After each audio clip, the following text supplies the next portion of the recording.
You know, a ton of us have made that jump from teaching in a physical classroom to a virtual one. And on the surface, it seems pretty simple, right? You just turn on a camera. But what if the most important parts of teaching, the real magic, are the things a camera just can't see?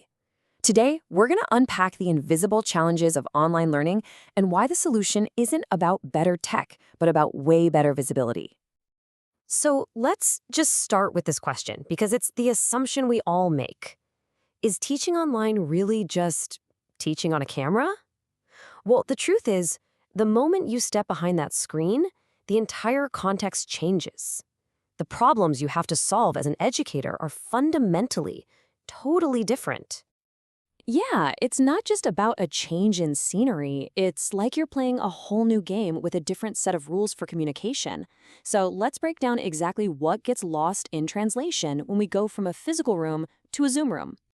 And wow, when you put them side by side, the difference is just staggering. A live classroom is just rich with data, right? You've got that immediacy, a shared rhythm. You can see the confusion on a student's face. Heck, even when someone makes a mistake out loud, it becomes this amazing collective learning moment for everyone. But online, all of that just evaporates. Feedback is slow, attention is scattered all over the place, and that student silence, it's a complete mystery. Are they getting it? Or did they just open another tab? You have no idea. And that really gets us to the heart of the matter. The biggest hurdle for teaching online, it turns out, isn't about the content at all. The real challenge is about connection. It's figuring out if your students are actually with you on this journey, which, of course, leads to the big problem we need to solve. So this brings us right to the central challenge, the one thing that really gets lost in that digital translation. And you can sum it all up in just one single word: visibility. And look, by visibility, we don't just mean seeing a face on a screen, not at all. We mean seeing the entire messy human process, the wrong turns, the "oh wait, that's not right" moments, the step-by-step building of an idea. It's about revealing the journey, not just showing off the polished destination. Think about it for a second. What do we usually get online? We get this: the clean, perfect, final answer, the flawless block of code, the finished graph. And sure, it looks super efficient, but this shield of perfection hides the single most important part of learning anything. Because what learners actually need to see is everything that was happening behind that shield. They need to see how the code was built, line by painful line. They need to see the moment something broke and the thought process that went into fixing it. They need to understand the reasoning behind choosing one path over another. You see, the real learning isn't in the final product. It's always in the process. Okay, so if a lack of visibility is the problem, how in the world do we fix it? Well, the answer is actually in being intentional.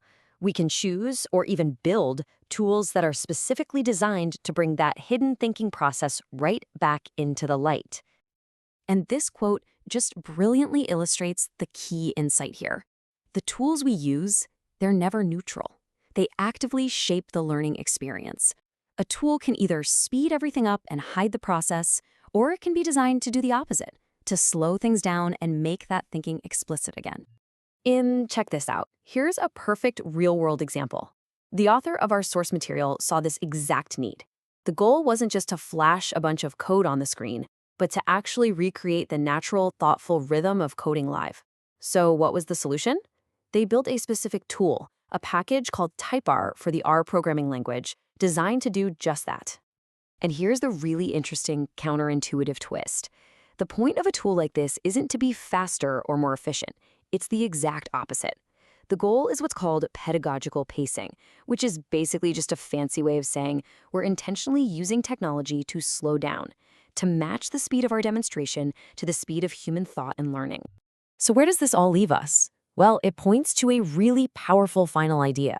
We can't treat how we learn, how we teach, and the tools we use like they're separate items on some checklist. They're not.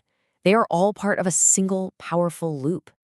It all has to start right here, with a real fundamental understanding of how people actually learn.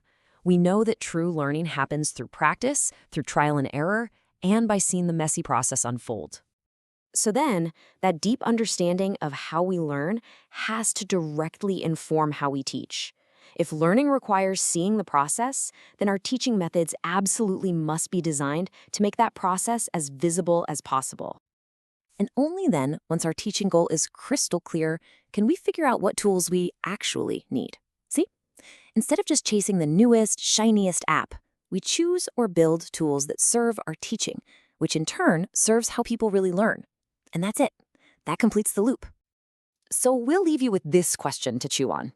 This whole idea of visibility, it goes way beyond just coding or classrooms. In your work, on your team, or even in your own personal learning, what's a critical process that currently feels like a polished, final output? And what could you do to make that messy, valuable, human journey a lot more visible to everyone?